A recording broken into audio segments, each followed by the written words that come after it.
that not only is the old senator from New Mexico in favor of this nominee, that's me, the old senator, but the two new senators are for him too, and one of them is here. And he's a good one because if you get in trouble, you can ask him. He's an engineer. Many times I wished I had an engineer in my pocket when we were doing this big bill in '05. Some of you were with me. That was a real experience. That's the best piece of energy law we have passed in the past 30 years, 40 years. And you remember that, all the things we solved in that one bill? But anyway, now we're here for a much lesser issue, and that's this young man on my right here, Norman Bay. I guess I would start by saying that Senator Alexander, he typifies the American dream. I don't see how we can escape talking about that. He's the son of Chinese immigrants who came to America and decided that they wanted to be serious about having children, so they had 8. And it's not like only one of them has succeeded, they all succeeded.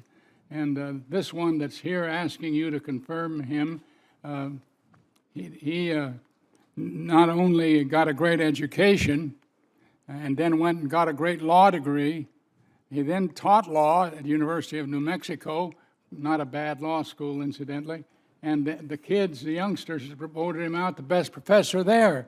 So it seems to me one could say he didn't know anything about being a professor when he took the job, but he did it right once he got it. That's sort of my pitch for him today.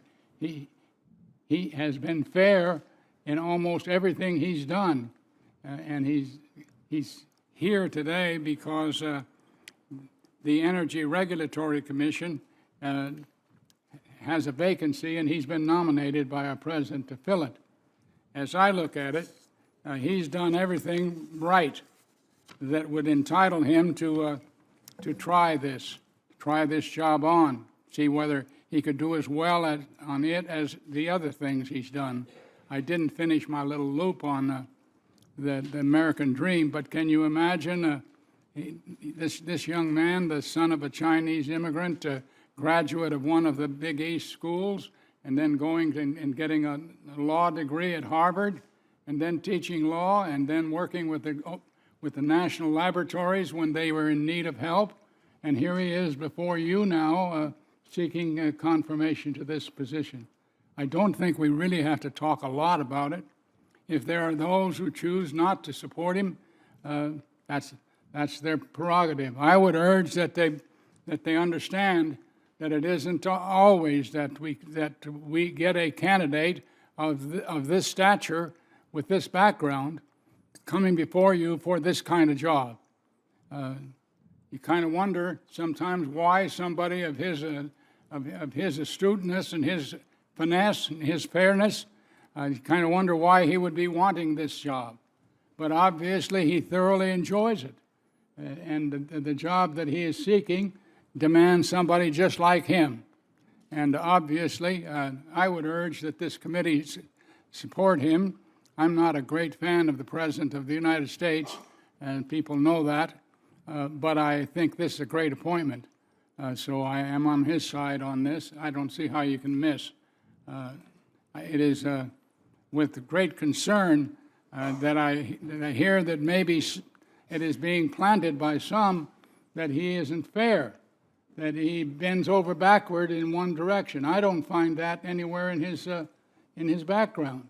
Maybe some who have been the beneficiaries or lost out in some kind of process think they would have ruled differently. Well, that's always the case. The question is, how might he do over a long period of time in this job that you all know he seeks here because the president asked him to do it. I don't think he was out trying to get it. I think they asked him if he'd take the job.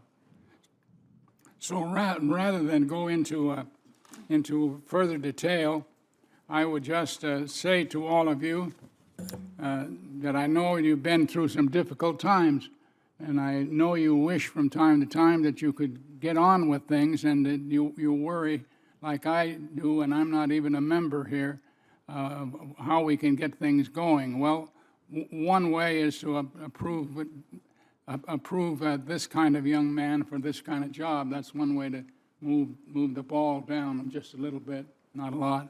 So I thank you very much, and I want to close by saying the committee I once served on, this one, has a very interesting makeup.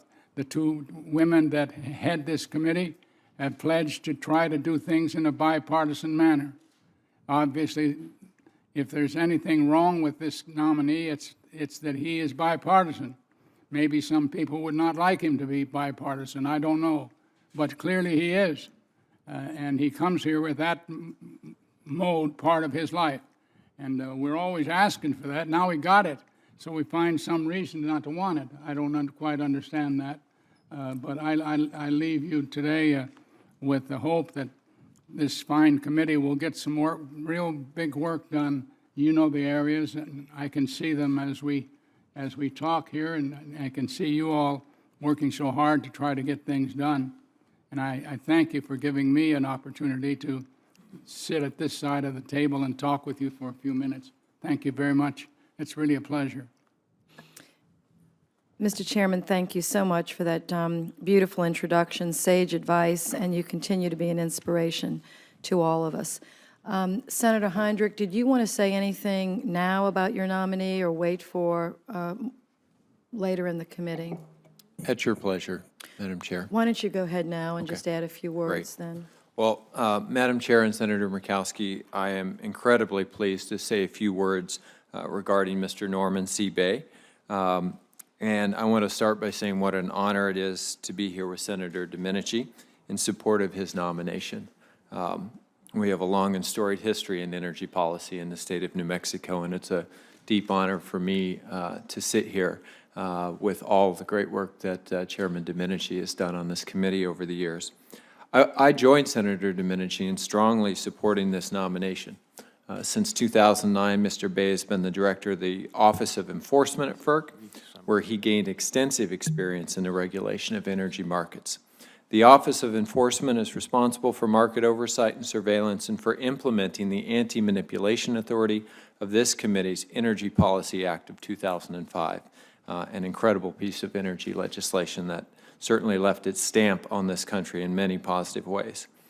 This authority provided FERC new tools to combat the type of market manipulation that produced the devastating power crisis in the West a number of years ago. And under Mr. Bay's leadership, FERC has increased transparency in its work while bringing a number of enforcement actions that have helped protect the integrity of energy markets and provided about $300 million in relief to consumers. I should add that Mr. Bay is a proud New Mexican and I understand an avid fly fisherman, something near and dear to my heart. And he is a graduate of Dartmouth College and Harvard Law School and has had a long and distinguished career in public service. Before FERC, he taught at UNM. He also served as an assistant U.S. attorney and in 2000 was nominated by the President to be the U.S. Attorney for the District of New Mexico, with strong bipartisan support from New Mexico's two senators, Senator Domenici and Senator Bingaman. Mr. Bay was confirmed by the full Senate by unanimous consent. I had the pleasure of meeting in my office with Mr. Bay and believe he will be fair, balanced, pragmatic, and consensus-oriented. He will decide cases on the merits based on the facts, the law, and the record, as they should be decided. Mr. Bay is an outstanding career public servant with extensive experience in the field of energy markets. I'm very confident he will judiciously implement the laws focused on FERC's statutory responsibilities of energy infrastructure, competitive markets, and reliability. Once again, it's an honor to introduce Mr. Bay today, and I strongly support his nomination to the FERC.